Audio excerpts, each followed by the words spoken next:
If I asked you right now, how many Google reviews did your practice get this month? Would you know the answer? Or would it be more like spinning a roulette wheel and hoping it lands on a 5-star review?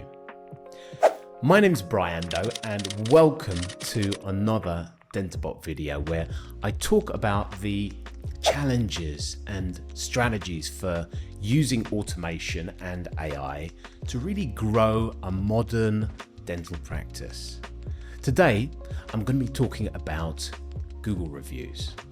So, here's the truth most practices don't really like to face.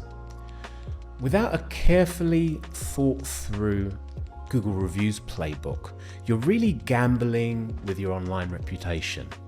And I don't think you want to do that. You're hoping that your team remembers to ask for the review. You're hoping that someone leaves a nice review for the practice.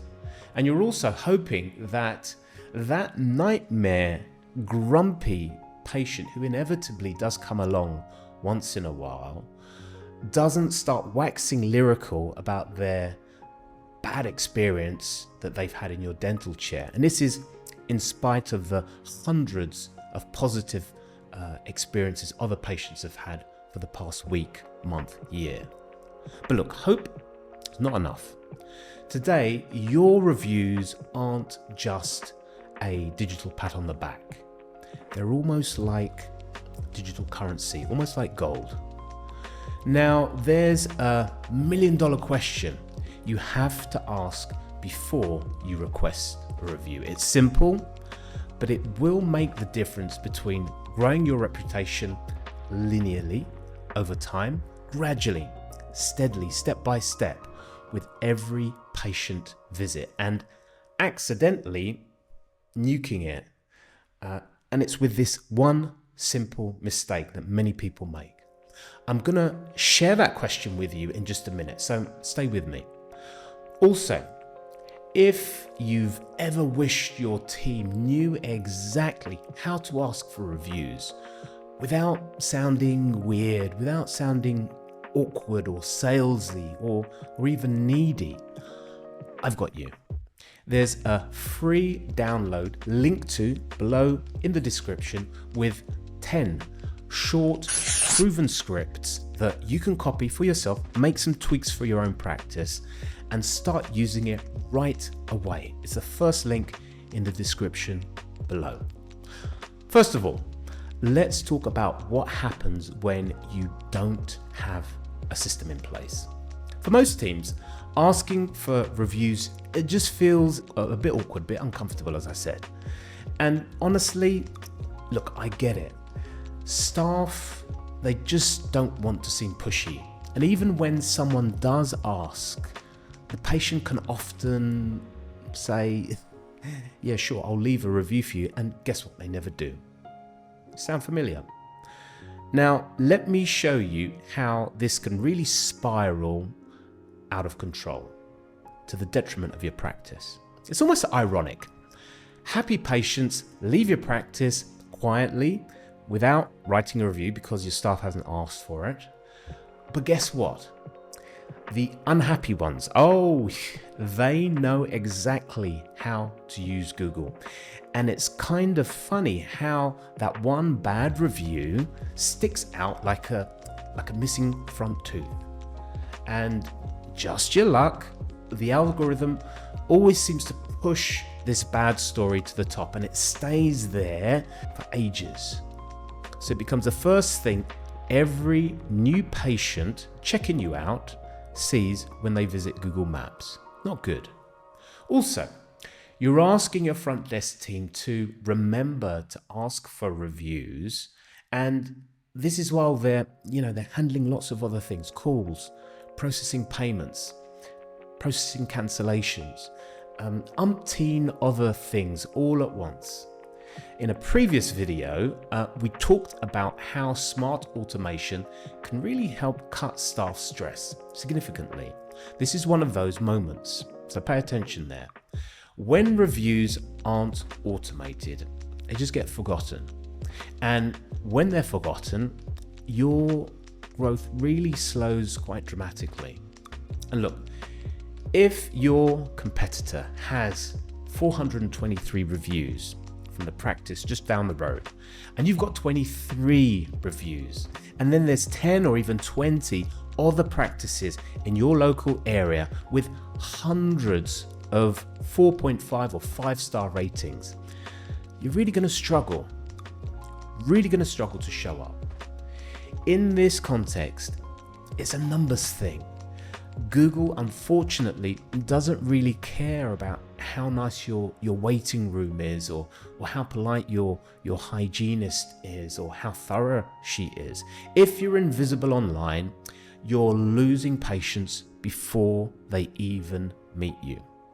Now, if this sounds familiar and it stings a bit, that's okay.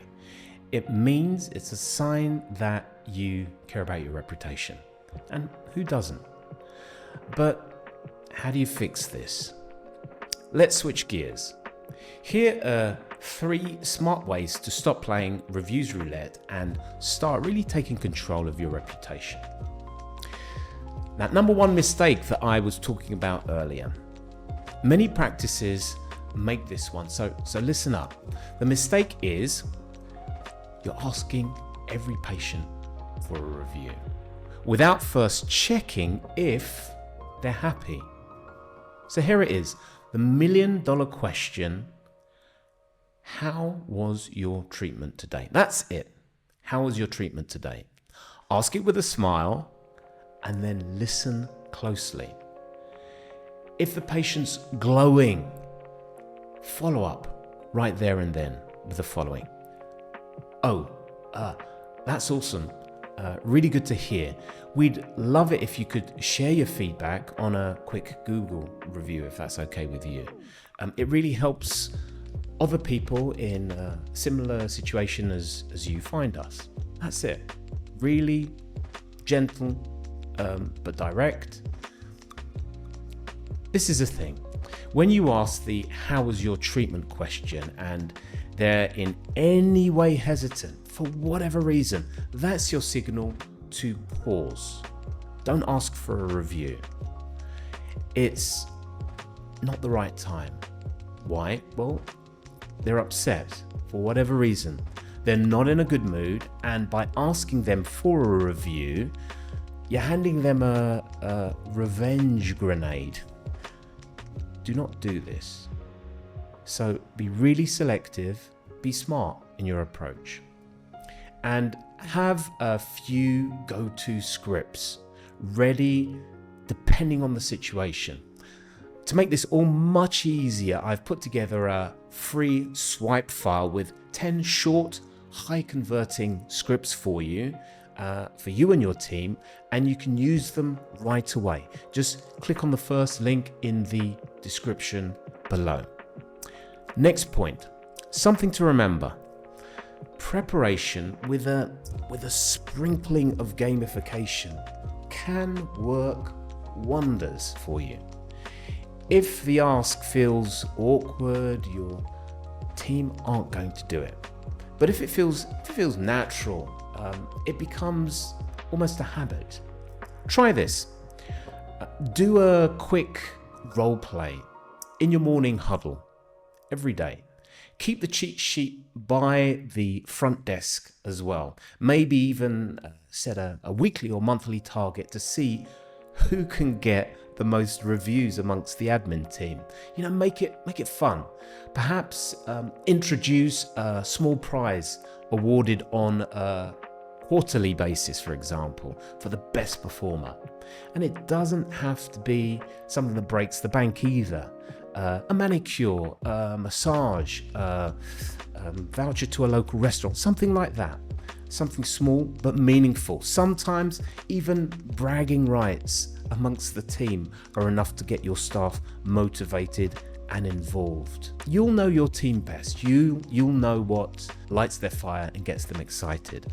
But strong reviews are a gift that keeps on giving. A small investment from you in terms of planning and setting up the right incentives for your team, are gonna pay dividends over the long term. And finally, the secret fairy dust, as I call it, every front desk team needs: have a simple reviews card at reception. I should have one here somewhere. Looks something like this. Really simple, a Google Reviews card. Now this one is a little bit old, a little bit tatty, but it works. It's going to take the patient directly to your Google Reviews page without them having to click anything. That's the key. Make it simple. 3 important things though. The card must have a big Google logo of some sort. This is really important because it immediately communicates to the patient a big, well-known, well-trusted brand, Google. Everyone recognizes it and will feel comfortable around it. Also, configure the NFC chip, the near field communication chip, to go directly to the leave a review section of your Google Reviews page. This is crucial. What you don't want is to have the patient clicking around on Google Maps or Google Reviews trying to find where to leave a review. Also, for patients with a slightly older phone, you can also have a QR code on the front or on the back of the card. Give each staff member their own card. That's a big secret. So you can track how each member of staff is proactively asking for reviews. And it just creates a sense of traceability as to who is bringing in the most reviews. And in the swipe file below, I've included some quick how-to steps on configuring these cards yourself. So if you're a little bit worried or intimidated about configuring NFCs and QR codes, don't worry. I've included everything in the swipe file below. This stuff is simple, it's scalable, and it really works. So take advantage of it. If you're tired of gambling with Google Reviews and your reputation, start with these simple steps. Download the swipe file below. It's packed with a checklist for asking for reviews in a completely compliant way that isn't going to get you into any issues. It has 10 high converting, ready to go and easy to remember scripts for your front desk team. It also has a step-by-step guide to setting up your own NFC or QR code Google Review cards in just a few simple steps. All my video download resources are all still free for now, so please do take advantage of this. And for those of you who are really serious about really building out a comprehensive, end-to-end, robust system that runs on autopilot, apply to book a strategy session with me. If you're a good fit, it's the first simple step to modernizing your dental practice. I'll walk you through how to take automation to the next level with help from me and my partner network. I'm really working on building an incredible team of technology partners who specialize in dental practice solutions, who are ready to help you automate your business so you can focus on what's most important. Patience. Less guessing, more growing, and of course, no more roulette. If you found the video today useful, please do consider hitting the like or subscribe button below. I'm Briando, and I'll see you in the next video.